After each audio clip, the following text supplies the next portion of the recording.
A look back at the special vehicle category on the Toyota 1000 Desert Race, and among the Class A competitors were local driver Mogre Mabile, who was making his Desert Race debut in a Zarko Light. Mogre and co-driver Zelda Niemand were day one casualties, but under race regulations were allowed to rejoin the fray on Racing Section 2. For Mogre, the rousing reception he got first time out from the Botswana fans came as something of a surprise. I thought most of them wouldn't know me. You know, when the car passes, everybody jumps up and down. I didn't expect that, because most of my races I've never done a desert since last year, and through this year it's only been South African races.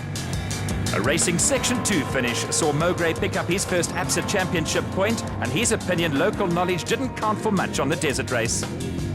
Not really, because the route always changes as usual. You know, when we go for outrides, normally we do, like, maybe after the Toyota 1000 we'll try and follow the stickers that we can see. But most of parts of it I've practiced on it before.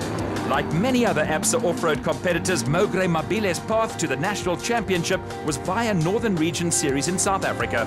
I've always wanted to do nationals, but the reason why I did regionals was just to familiarize myself with the actual off-road sport, which I feel I have. I'm not saying I'm experienced, I still got a long way to go, but I always try and give it my best.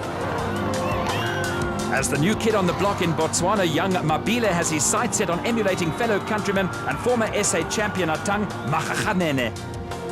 I would love to. I get that all the time, that are you the Atang Makgakganene now? And I say, no, that man's got plenty of experience. I would love to be there one day, but it doesn't just happen overnight. After 6 attempts, Evan Hutchinson scored his first Toyota Desert Race win, with co-driver Dani Stassen also taking a maiden victory in the Motorite Bat Venom.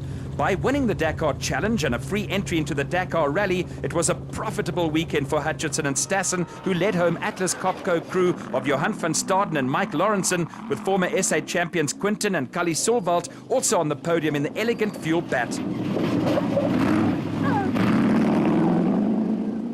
Fourth place went to the father and son crew of Nick and Ryan Harper in the Motorite Revo, with brothers Lawrence and Gerard Du Plessis completing the top 5 in Class A in a Zarko.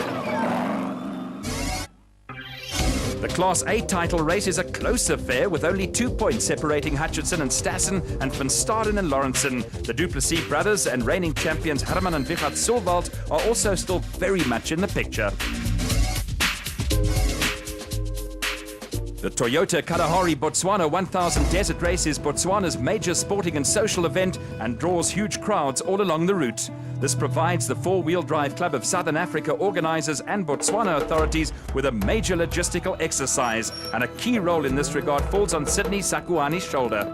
Okay, my role, I was one of the coordinators between, so I was linking the police and the organizers and the rescue team on the ground, so that if any, either it's the medical team or the rescue organizers, if they needed to communicate or needed help from the police, they were going to contact me, and then I was going to be the one who lies with whoever in charge in that area and give them the information, what is expected from them or what help do we need from them. So I was the coordinator between all stakeholders.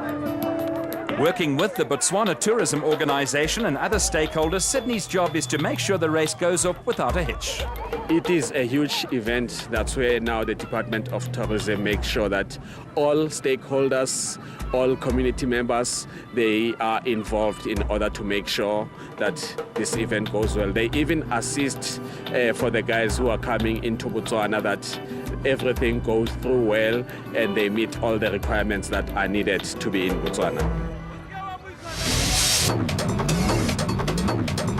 A little ABSA off-road history was made when Class B championship leaders Colin Matthews and Alan Smith went to the Toyota 1000 Desert Race, leading the overall special vehicle champs. The weekend didn't quite work out the way Matthews and Smith would have wanted, but adding interest to the Class B brigade was the return to action of an off-road stalwart from yesteryear, with Billy de Klerk co-driving for his son Johan in the portable shade bat.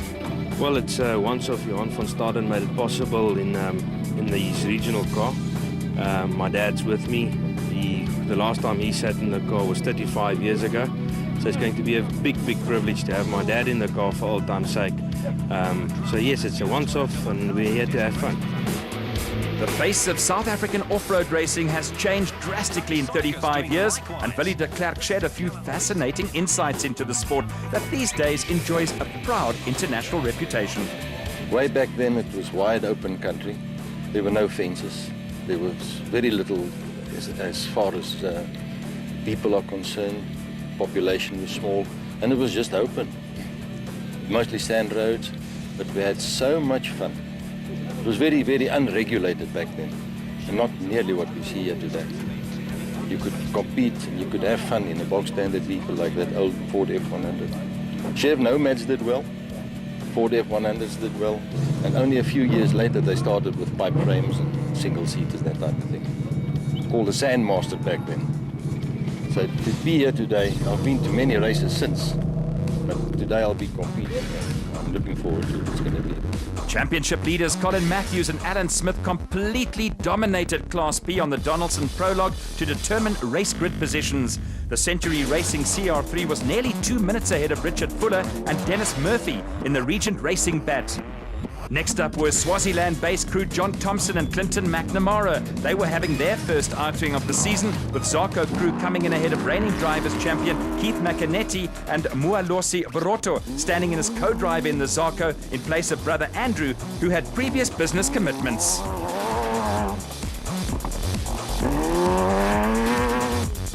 An engine misfire hampered the father and daughter combination of Kutsia and Sandra Labuskachny in the Race Sonic Zarko, with the pair followed home by the steady father and son pairing of Johan and Willie de Klerk, who were around 13 minutes off the pace set by the flying Colin Matthews and Alan Smith.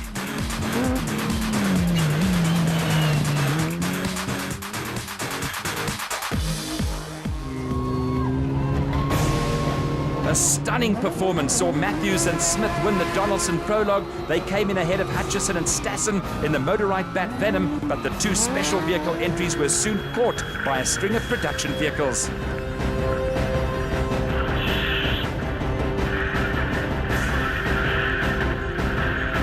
First to go past Matthews and Smith, who were politely moved over, were the two factory Castrol Toyota Hilux entries of Duncan Foss and Rob Howie and Anthony Taylor and Chris Birkin. They were followed in quick succession by the RFS BMW of Hannes Grobler and Henny Testeger and the Baden Thai Services Nissan Navara in the hands of Thomas Rundle and Joan Moore. De Bruyn Hugo Mycaron XL Toyota and the second RFS BMW were next production vehicles to steam past Matthews and Smith before heartbreak struck for the crew. The Century Racing CR3 was struggling for traction, and Matthews and Smith ran out of fuel 25 kilometers from the designated service point and handed the Class B lead over to Fuller and Murphy in the Regent Racing Bat.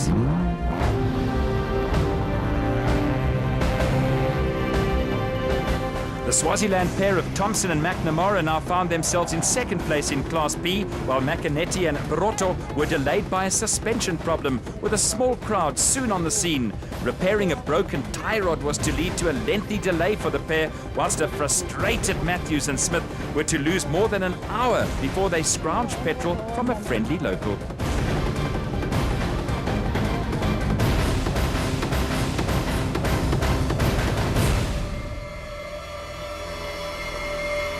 Going into the final racing section, Class B overnight leaders Fuller and Murphy were in a comfort zone. A steady drive had also taken them into the top 5 in the special vehicle category, and there was no real surprise on the pair. Behind them, the charge was on for Matthews and Smith. There was never any doubt that the pair would push to make up for the lost time, and now it was their turn to go storming past on a string of slower cars. Overtaking in the dust on a narrow track was not the task for the faint of heart, and there were a few anxious moments for the Century Racing crew.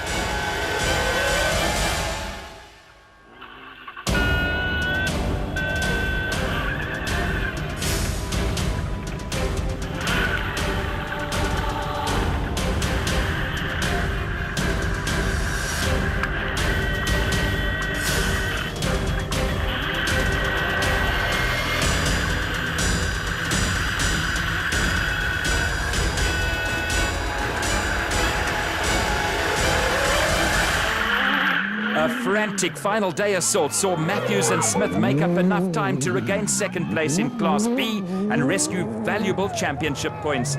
Progress by Macanetti and Barotto was much more sedate, but the pair salvaged a podium finish in the Zarko, with day one casualties Kutsia and Sandro Labuskachny rescuing a point when they made it back into the race on the final racing section. Not so lucky were Thompson and McNamara, who found themselves listed amongst the non-finishers. At the finish, a rock-solid performance produced a victory for Richard Fuller and Dennis Murphy in the Regent Racing Bat. We had a good clean run out there, brought it home, had to look after the car to bring it home. And we're back in first, pick up the 30 points is what we desperately needed this weekend. So back in the championship hunt again. On the Class B championship front, it's Matthews and Smith who are in a comfort zone. They have a handy lead over John Telford and Jaco Swart, who missed the Botswana event, with Fuller and Murphy jumping into third. Next up on the ABSA Offroad Championship calendar, the popular Sun City 400 in the Pilanesberg on the 27th and 28th of July. Catch all the action right here on Supersport, your world of champions.